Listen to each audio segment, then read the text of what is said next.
Porque efectivamente vivimos en un momento que tiene mucho que ver con las palabras vacías del poder, ¿no? Cuando el discurso gobierna y no es definitivamente lo que representa esa realidad, y como lo mostraban los datos recién. Y un poco leyendo el fin de semana me encontré con un párrafo que se los voy a leer para que obviamente ustedes también lo puedan reflexionar y no decirlo de una mala manera, que tiene que ver y que dice así: cuando una palabra está bien definida, nos ayuda a comprender una realidad, un objetivo concreto o una manera de actuar. Aclarar ideas, desacreditar palabras vacías, definir otras mediante análisis preciso es, por extraño que parezca, una forma de salvar vidas humanas.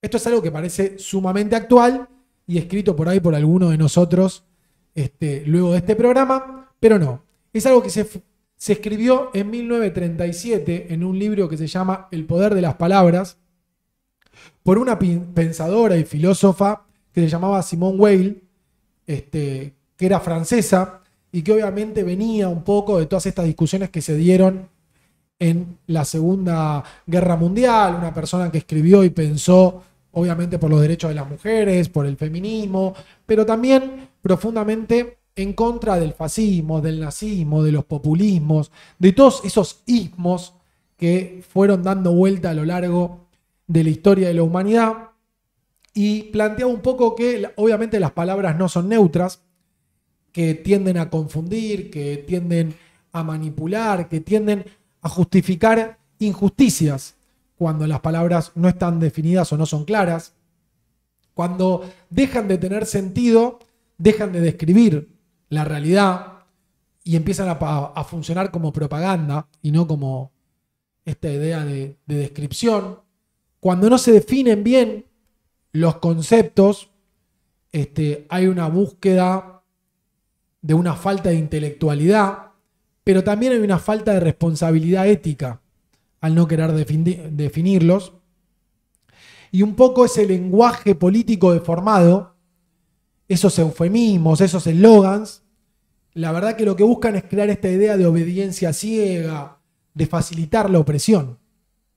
Un poco lo que ella planteaba, porque ya estaba viendo lo que iba pasando y lo que fue pasando en muchos largos de la historia, sobre todo de Europa, ¿no? Y de lo que pasaba. Entonces, Weiler ya alertaba sobre justamente todos estos sismos y planteaba que usan esas palabras cargadas de ambigüedades o directamente engañosas para ocultar la verdad y lograr una plena obediencia. Y claramente si hay algo que viene faltando en los últimos años en la Argentina, pero justamente me parece en estos momentos, son definiciones claras. Porque el problema no es solo un poco lo que se hace, es también lo que se dice, ¿no? Sobre todo sin pensar, sin definir, lo que se promete, pero sin concepto, ¿no? Se repiten eslogans totalmente vacíos de contenido. Porque este gobierno construyó un relato con palabras como libertad, como casta, como anticorrupción, con esta idea del equilibrio fiscal, con ordenar la macro, con que son los genios del crecimiento, ¿no? O sea, palabras fuertes, potentes, atrapantes, pero que nunca tuvimos claro cómo las estaban definiendo o qué significaban. No, ordenar la macro. Disciplinamiento y endeudamiento sería. O sea, se repite que ordenar la macro, pero nada se habla de que nos estamos endeudando otra vez, de que volvemos a depender de los organismos internacionales, que dejamos nuestra política exterior plenamente en manos de los Estados Unidos, que hay una entrega nacional de los recursos a políticas exteriores. O sea, ordenar la macro no tiene tanto que ver con estabilizar el país, con generar previsibilidad, con mejorar la vida cotidiana. Es dependencia, es vulnerabilidad, es entrega, ¿no? Rara esa definición. La casta, ¿no? Ese enemigo que terminó ocupando todos los cargos. Se prometió terminar, combatirla, y hoy está más grande y fuerte que nunca, y tenemos a los Bullrich, a los Scioli, a los Menem, a esa nueva casta incipiente que podemos llamar a los Milei. Entonces al final la casta éramos nosotros, los que pensábamos distinto, los que no rendíamos pleitesía, los que queremos discutir. ¿Y a qué le llamábamos equilibrio fiscal? ¿Para quién?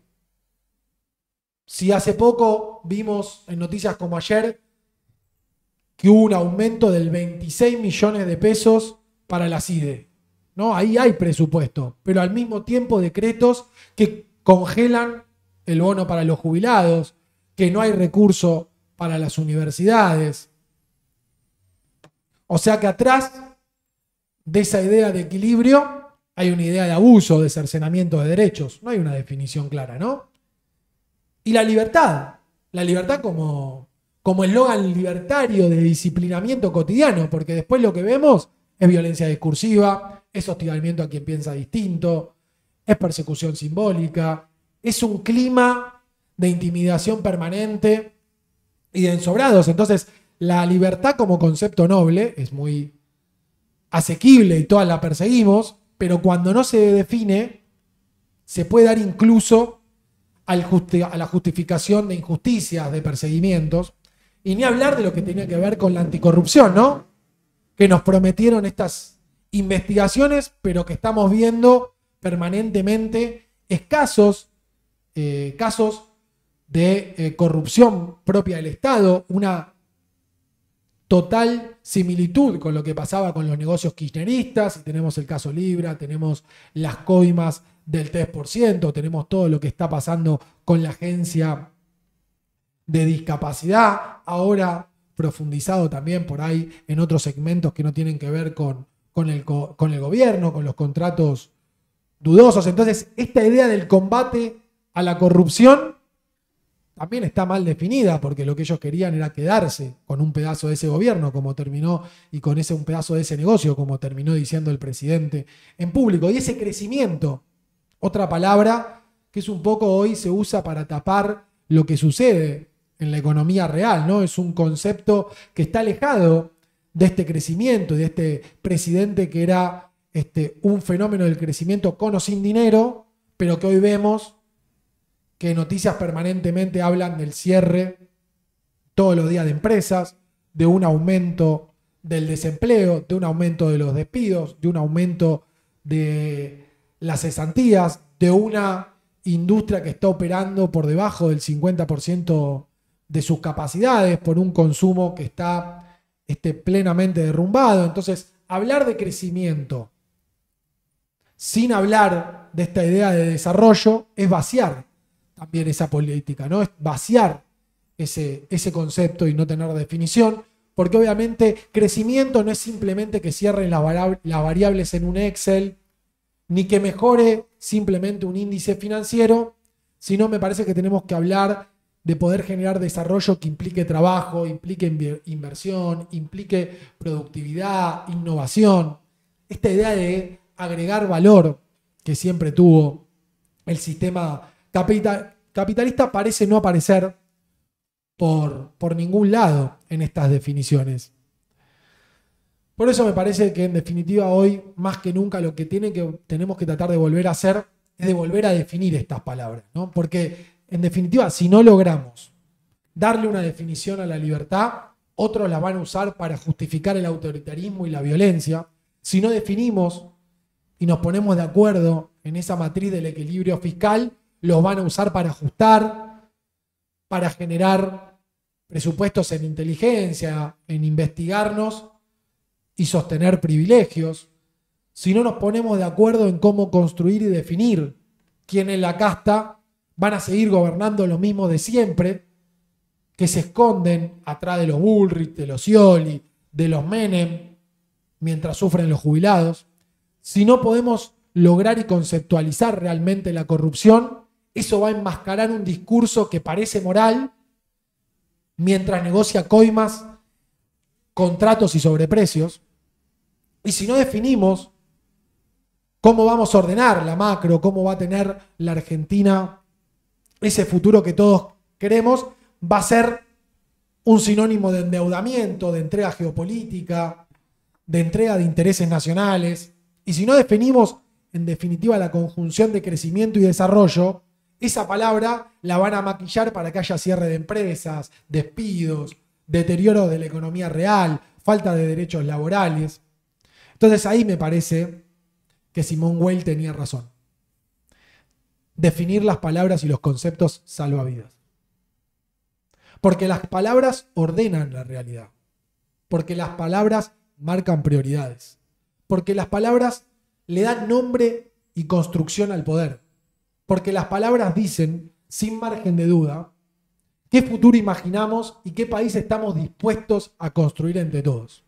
Entonces, hoy más que nunca Argentina tiene que dejar de ser gobernada y pensarse en eslogans y empezar a tener conceptos claros, honestos, transformadores.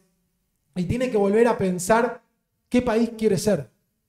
Y pensar, primero, que tenemos que tener el sentido de las palabras y los conceptos que usamos. Y solo ahí vamos a poder dar inicio a la nueva transformación y enamorar y lograr una mayor participación. Así que, sin dudas, eso tiene que ver con estos momentos catárquicos, pensarlo y construirlo un poco desde